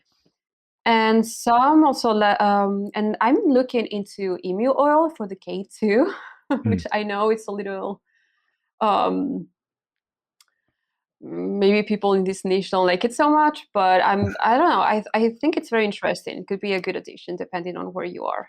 Yeah. Did you ever try the butter oil? It's like a Weston A. Price thing because they say Yeah. the cod liver oil and the butter oil combo is the ticket. Yeah, no, I haven't. I've seen it, but no, that's, yeah, I haven't gotten to that yet. I have a little jar. I haven't taken it consistently, so it's lasted a while. um, Have you felt anything? I Or haven't. I just don't really know how to take it. If I should do it straight or cook with it. But it's a super small Mhm. jar. I wonder how much K2 is in there. It's interesting. Yeah, yeah, I'm not sure. This is a good one. What are tips for getting enough protein on a budget? This one hits home because I used to like coordinate with my friend that worked at Target, and he would tell me when he marked on Mhm. sale uh, ground beef, like grass fed ground beef. They sold it at Target, and I would go in there and just buy it up, for like $4 a pound or Yeah. something. So I know there's tricks. Yeah, there's a lot of things that you could do. Obviously, if you're on a budget, like on a very tight budget, it's not going to be ideal, but there's definitely things you can do. I mean, chicken is cheap. It might not be the best, but I think it's better than just skipping protein whatsoever. So there's that. Then you can also get wild caught fish canned for cheaper. Like wild tuna and things like that. Mm, then dairy, like cottage cheese,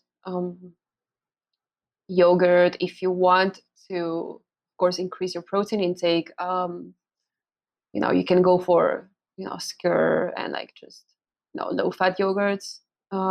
Yogurt, although of course, I mean, nothing wrong with the fat, but depending on what you want to work on, you might want to look into that. It's a very easy way. And then eggs, of course.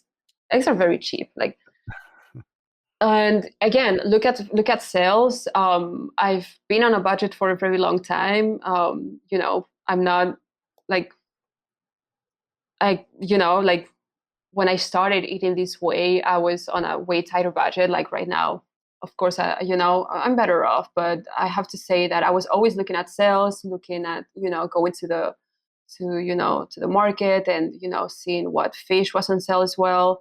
If as you said, the ground beef is always like the cheapest option of like you can get the grass fed ground beef for very cheap. And again, you can get like wild caught pastured things if you compromise things, like freshness if you go for canned. Mm, that's great. Let's see. This was a good one. We had a few on this. Mm-hmm. How old is it possible to get pregnant? Like, what's the cap? Because I know a lot of women have this like biological clock idea, and I've seen articles in the past. I think maybe even Adams talked about, I don't know, where women are having children in their 70s or 80s or 90 or whatever. So that can happen, and I've seen it.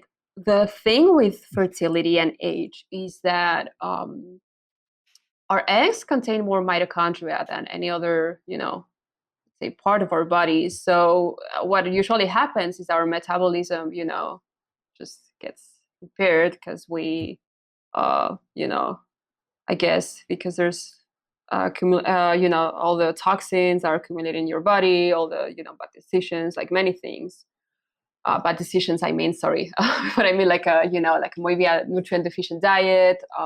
The fact that we're getting xenoestrogens everywhere, so that has a cumulative effect. And I would say that that's one of the reasons why we tend to stop being fertile sooner. I've met quite a few women that have had children in their 40s, and you know, uh, I guess that what they all had in common is that they were very chill people, and they were also, not dieting, and they were spending a lot of time outside. I think that, just that just baseline, it's already enough. I don't believe that in the biological clock, as I say, I don't think that you necessarily stop being able to have children at certain age, and I think it can be improved. And again, what we need to focus on is adequate progesterone production, trying to make sure that we are lowering like toxins in our house too, like do not use Teflon, try to avoid furniture with flame retardants, and just all these little things that will burden your body. And uh, let's not forget that when we are under stress, that our reproductive system stops being important. So yeah, it's just working on all those things. I think it will help. Yeah. That's awesome. Let's do a few more here. This is a good one, and I've had women ask me this: is it necessary to limit coffee while pregnant? Ah. um So yeah, I remember the guidelines a few years ago were like no coffee at all. Now they're like, okay, one coffee is fine. And again, I would say it depends on how you handle coffee. I mean, I would just to be on the safer side, I would not do more than two coffees a day. Um, I think that pregnancy can be a very stressful period, depends on where you're at when you become pregnant.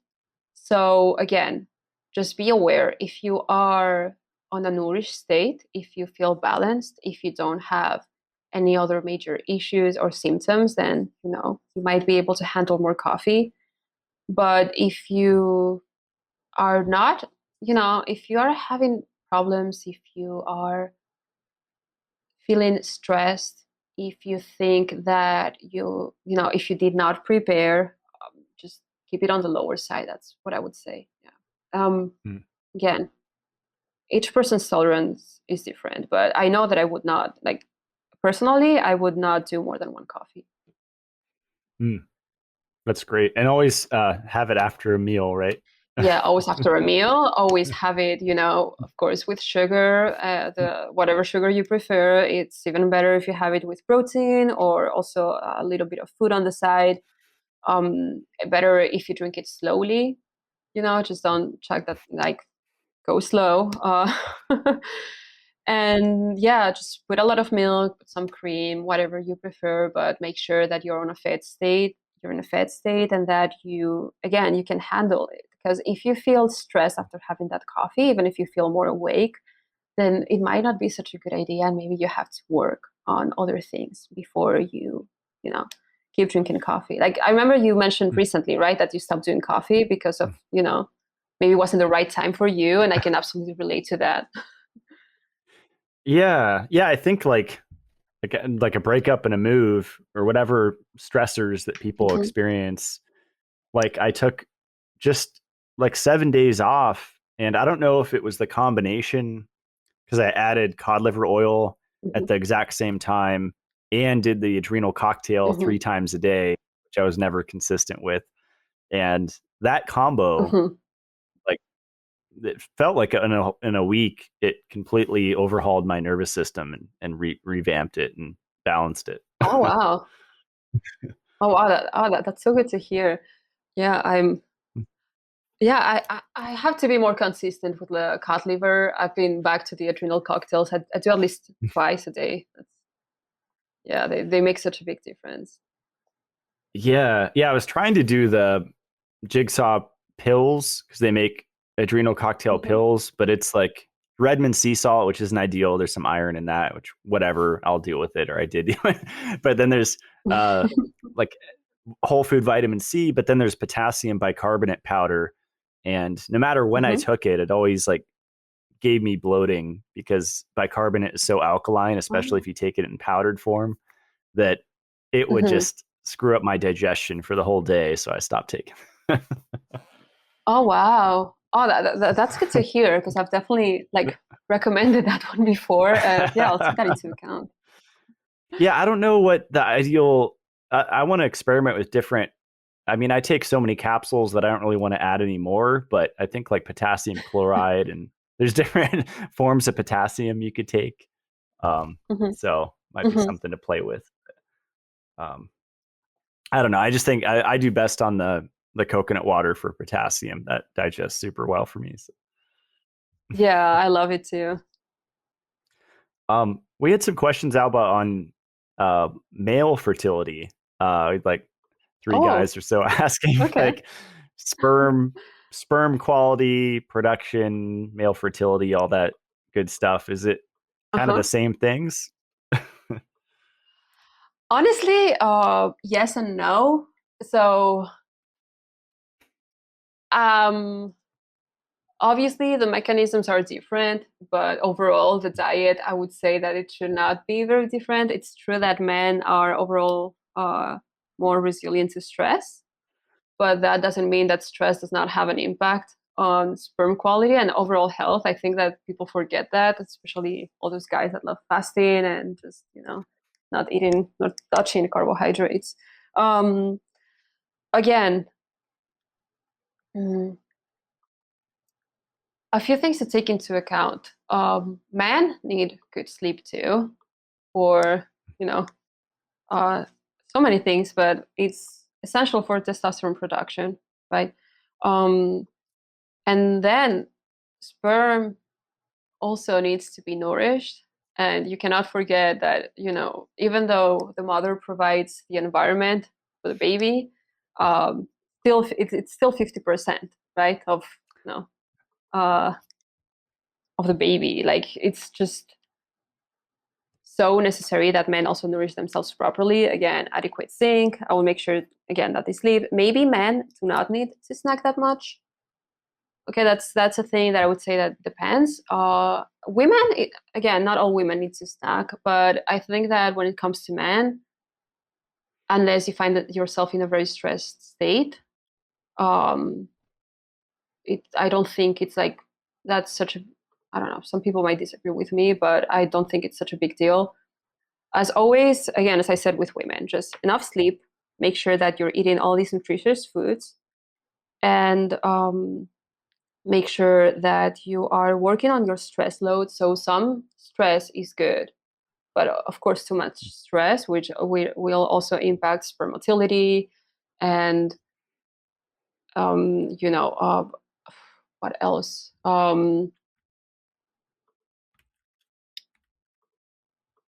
I would say also not so much like many men like, for example, weightlifting and you know something that I've learned with John, which is like, his thing is, of course, trying to support that stress, which can be very, very, very beneficial for other things, and even for testosterone production and that sort of stuff. But make sure that you recover from that stress. Make sure that you give your body time. Make sure that you are not, um, exercising heavily, like 5, 6 times a week. That can have like the opposite effect. Make sure that you are again providing your body with with all these, all the fuel that it needs. Don't fast if you want to have children. Don't fast. The red sauna, the infrared sauna, I think is something that men will also benefit from, even though I know that they talk about like the heat and, like that area.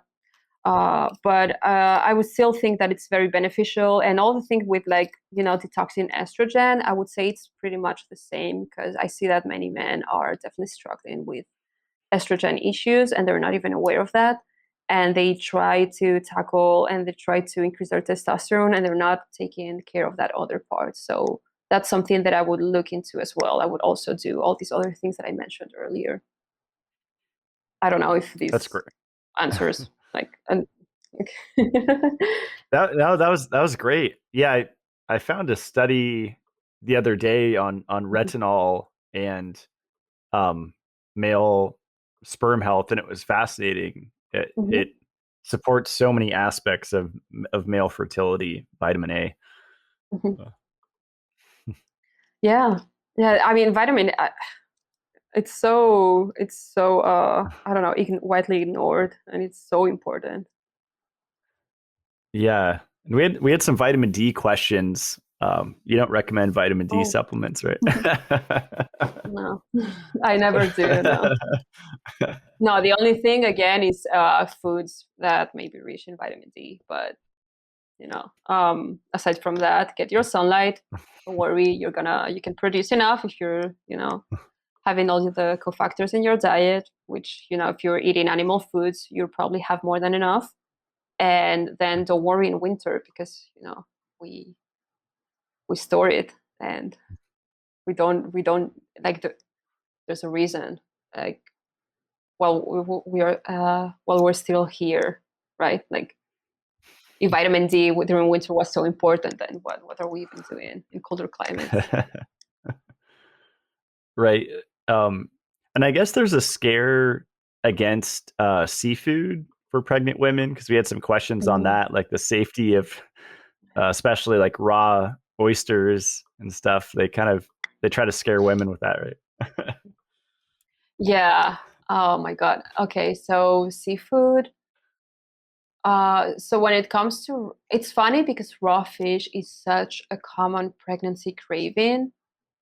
I have so many women, and I made a post on the topic, and I had so many comments too on women talking about how much they craved sushi.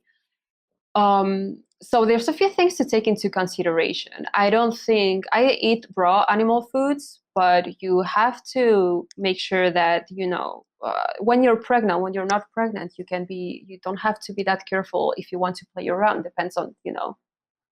It depends on the person, but make sure that whatever you're eating, when it comes to if you're eating sushi, I would say go to a place where that it's like real good, and it's safe, and try to make sure it's like wild caught, even though that's not always a warranty. But um don't go to any cheap like sushi places of course. Then oysters are more tricky, because oysters can be kind of like, as much as I like raw oysters, okay, it's actually one of the I, I don't know. I would if it's something that you've eaten before and you've never had issues with and you trust your source, then I would say go with your gut. If not, you can always do canned. Okay, that's another good option. Or you can always like cook them a little bit. And when it comes to fish, as just there's the bigger fish, they can contain more mercury and all that jazz. So don't don't eat tuna more than once a week. Try to go for other, try to go for shrimps, try to go for squids, like that sort of stuff. You don't need to do like the salmon and the tuna. Mm. Yeah, Right. and then it depends on you. Just get wild caught, and if you prepare it at home, which I recommend, just always inspect and be super careful. Have you ever had octopus, Alba? Yeah, yeah, it's we eat octopus a lot in Spain. Yeah, yeah. Wow. Have you? I kept him. I kept him as pets. I'd feel too bad. They were so Oh, highly intelligent. It was crazy. yeah, I know. And yeah, they're so I love octopus, but they're so tasty too. I'm sorry. Oh, they're very good. Yeah. Maybe if they had like an octopus, desiccated octopus capsule, it'd take Mm. no. Have you tried it? Mm-mm. Have you tried octopus? Or, oh, okay, I okay. And are I you haven't. open to try it or? I don't know. Yeah, I'm on the fence. I would imagine it's a very rich source of copper, maybe one of the top, because Hmm. I think their Yeah. blood is cuproglobin, right? It's like copper-based blood, like green blood. Hmm. It's yeah, it's very good, but I understand, like especially if you used to keep them as pets, that's hard. Yeah. Awesome. Well, yeah, I think we covered a lot of the questions here. Um, Mhm. do you work with clients one-on-one, or what kind of things do you offer? Yeah, I usually do that, but right now I'm taking a break. I'm Mm, working on an online course actually on, mm. fertility and pregnancy prep. So hopefully that will be ready, I don't know, in a month or two. And yeah, and then we'll see. Depends on how that goes. I might take, I mean, I probably take clients after that again. But on the meantime, if anyone has any questions, they can just send me like a message or an email, and I'll be happy to help. Awesome. Well, you have a lot of free information on your page, and it always blows my mind how people don't look through that before they like send you a question. It's like, oh, I've only talked about that in Yeah, every post. yeah, yeah. That happens. Yes, I don't know. I think it has to do with what you mentioned earlier, just like the information overload. There's Mhm. everywhere, right? People get a little bit lost. I've had some days where I'm like, okay, I just cannot answer more questions today, and I cannot direct more people to my posts. But yeah, yeah, Yeah, well, the course sounds like a really good. A lot of people, I think, find those useful because it's just like an easy guide. It's just a no brainer. They could just go through and quickly learn. And yeah. I think so. Yeah. To be honest, one of the reasons why I'm doing it is because there's only so many clients I can take, and there's so much to cover each time. I feel like I wanted to make like a blueprint of all these things where I can go deeper into each aspect, of like not only nutrition but also lifestyle related. Like I also plan on like talking a little bit deeper about EMFs as well. Like there's so much to say in regards to this, and I think it's an easy way for more women to get access to that information in like a structure, easy way. I love it. Well, I appreciate what you're doing and spreading the good word and helping Thank you so much. uh, women and men get healthy. So yeah, thanks for Yeah. thanks for coming on the show. Thank you for having me. Right on. Okay, Well, have a good stick evening. around.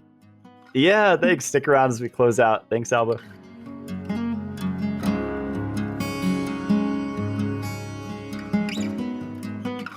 Well, that is it for today's show. I love how Alba focuses on the foundational stuff, the basics, like calories, fat soluble vitamins, salt, protein. A lot of people overlook these and they're looking directly to supplements. And supplements are meant to supplement the foundation.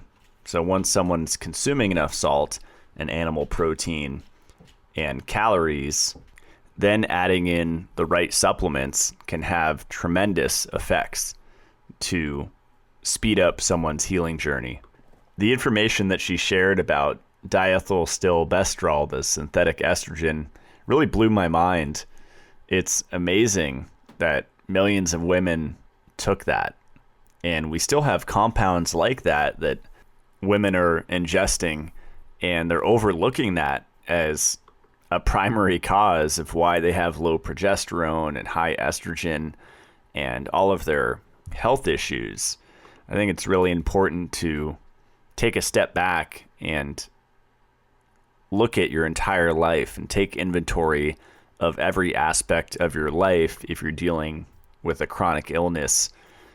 There's always multiple factors, but there's usually one or two big weakest links that one could find to improve. And it might just be simply eating more food, because a lot of people are under eating or skipping meals. I'll put the links below where you guys can check out Alba's work. She has a great Instagram with a lot of free information about pregnancy, fertility, and even if you're not planning on having a child and getting pregnant, it's still great information to know. It seems like a lot of women are in the dark about their cycle and everything that goes into that and the mineral connection. And so it's really cool to have women like Alba out there educating other women on how all this stuff works. So check her out, alba.arcadia on Instagram. And if you want to support me in the show, you can go to matt-blackburn.com. And exciting news, I actually just finally updated my CLF protocol. So that was actually written December 15th of 2019. That's the first time I introduced it. And it's taken a few years for me to go through and update it with new information that I've found. And I'll keep refining it and revising it, but the basic message has stayed the same. I've just been integrating this retinol and vitamin A piece, which is fascinating because it's an electron carrier, it's an antioxidant, it allows us to utilize oxygen and reduce oxidative stress from not being able to fully metabolize oxygen and turn it into water at the fourth complex in the mitochondria. And so vitamin A's effects are really systemic, and it can help to prevent calcification, lipofuscin, and fibrosis, and potentially even reverse them if used in combination with copper and all of the things that we talk about here on the show. I'll put the link below directly to the CLF protocol post so you guys can check that out and read it. And that's kind of like an overview of my message, what I'm sharing with this podcast and my company, Mitolife. If you want to check out the supplements, you can go to mitolife.co. And exciting news, we actually just reduced the price of the Mag ATP product. That's our magnesium product, because 3-in-8 is expensive. And I had that in the first batch. 3-in-8, as Morley Robbins has said on my show, it's the only patented mineral. And so it has a huge marketing campaign behind it with studies, and they say it's the only form that crosses the blood-brain barrier, which I question. The main forms you want to avoid with magnesium are oxide, carbonate, because they don't really do much.